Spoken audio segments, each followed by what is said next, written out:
Hello guys, welcome back to purse sports. మనం ఈ వీడియోలో టీమిండియా లేటెస్ట్ అప్డేట్స్ అండ్ టీమిండియాకు గాయాల శాపం అనే టాపిక్స్పై మాట్లాడుకుందాం. సో గాయ్స్, మన ఛానల్కి కొత్తగా వచ్చిన వాళ్ళు మరిన్ని ఇలాంటి అప్డేట్స్ కోసం లైక్ అండ్ సబ్స్క్రైబ్ చేసుకోండి.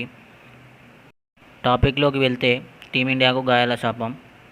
ప్రజెంట్ అయితే ఇండియా వర్సెస్ సౌత్ ఆఫ్రికా రెండవ టెస్ట్ మ్యాచ్ అయితే జరుగుతుంది. ఆ తర్వాత 3 వన్డే 5 టీ20 మ్యాచ్లు జరగనున్నాయి. ఈ నెల 30 తేదీన తొలి వన్డే, డిసెంబర్ 2, 6 తేదీలో రెండో 3 వన్డేలు జరగనున్నాయి. ఆ తర్వాత 9, 11, 14, 17, 19 తేదీల్లో టీ20 మ్యాచ్లు జరుగుతాయి. ఈ నెల 30 నుంచి సౌత్ ఆఫ్రికాతో ప్రారంభం కానున్న వన్డే సిరీస్కు ముందు భారత్ జట్టుకు భారీ ఎదురుదెబ్బ తగిలిందని చెప్పాలి భయ్యా. మీడియా నివేదికల ప్రకారం వన్డే జట్టుకు వైస్ కెప్టెన్గా ఉన్న శ్రేయస్ అయ్యర్ ఇప్పటికే 2-3 నెలల పాటు దూరం విషయం తెలిసిందే. ఇప్పుడు జట్టు కెప్టెన్ శుభ్మన్ గిల్ కూడా గాయం కారణంగా ఈ 3 వన్డేల సిరీస్లకు ఆడటం లేదు. గిల్ కోల్కతా టెస్టులో మెడ గాయానికి గురైన సంగతి తెలిసిందే. కీలకమైన కెప్టెన్, వైస్ కెప్టెన్ సిరీస్కు దూరం కావడంతో సెలెక్టర్లు ఫైనల్ జట్టు సెలెక్షన్పై సతమతమవుతున్నారు. మెడ గాయం తర్వాత శుభ్మన్ గిల్ టీమిండియాతో కలిసి కోల్కతా నుంచి గౌహతి వచ్చిన రెండో టెస్ట్ మ్యాచ్ నుంచి వైదొలిగిపోయాడు. తాజాగా వైద్యులు గిల్కు మరికొన్ని రోజుల విశ్రాంతి తీసుకోవాలని సూచించినట్లు సమాచారం. ప్రముఖ వైద్య నిపుణుడు డాక్టర్ దిన్షావ్ పార్దివాలా గిల్కు మరికొంతకాలం రెస్ట్ తీసుకోవాలని సలహా ఇచ్చారు. అయితే గిల్ డిసెంబర్ 9 నుంచి ప్రారంభమయ్యే టీ20 సిరీస్కు పూర్తిగా ఫిట్ ఉండవచ్చని జట్టు మేనేజ్మెంట్ భావిస్తోంది.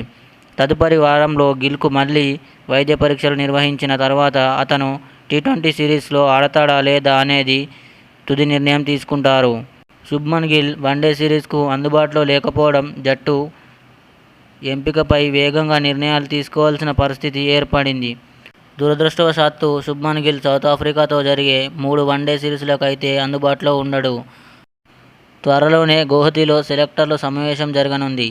ఈ సమావేశంలో కెప్టెన్సీతో పాటు కేఎల్ రాహుల్, అక్షర్ పటేల్, రిషబ్ పంత్ వంటి ఆటగాళ్ల పేర్లపై చర్చ జరిగే అవకాశం ఉంది. గిల్, అయ్యర్ ఇంజురీ కారణంగా భారత్ జట్టుకు దూరమవడంతో బ్యాటింగ్లో మార్పులు చోటు చేసుకున్నాయి. ప్రస్తుతం భారత్ జట్టులో ఎక్కువ మంది రైట్ హ్యాండ్ బ్యాట్స్మెన్ ఉండటంతో టీమ్ మేనేజ్మెంట్ లెఫ్ట్ హ్యాండ్ బ్యాట్స్మెన్ను జట్టులోకి తీసుకోవడంపై దృష్టి పెట్టే అవకాశం ఉంది. శుభ్మన్ గిల్ లేకపోవడంతో యశస్వి జైస్వాల్, రోహిత్ శర్మతో కలిపి ఓపెనింగ్ చేసే ఛాన్స్ ఉంది. అదేవిధంగా శ్రేయస్ అయ్యర్ స్థానంలో రిషబ్ పంత్ లేదా యువ సంచలన తిలక్ వర్మ వంటి వారిని నెంబర్ 4 స్థానంలో సెలెక్టర్లు సెలెక్ట్ చేసే అవకాశం ఉంది. Captain Gill, vice captain Shreyas అయ్యర్లు జట్టుకు దూరం కానుండడంతో సౌత్ ఆఫ్రికాతో ఆడబోయే ఓడిఐకి అయితే కెప్టెన్గా కేఎల్ రాహుల్ మరియు వైస్ కెప్టెన్గా వికెట్ కీపర్ అయిన పంత్ని బీసీసీఐ అయితే నిర్ణయించింది. So guys, captain and vice captain decision కరెక్ట్గా తీసుకుందా లేదా కామెంట్లో చెప్పండి. అలాగే లైక్ అండ్ సబ్స్క్రైబ్ చేసుకోండి గైస్.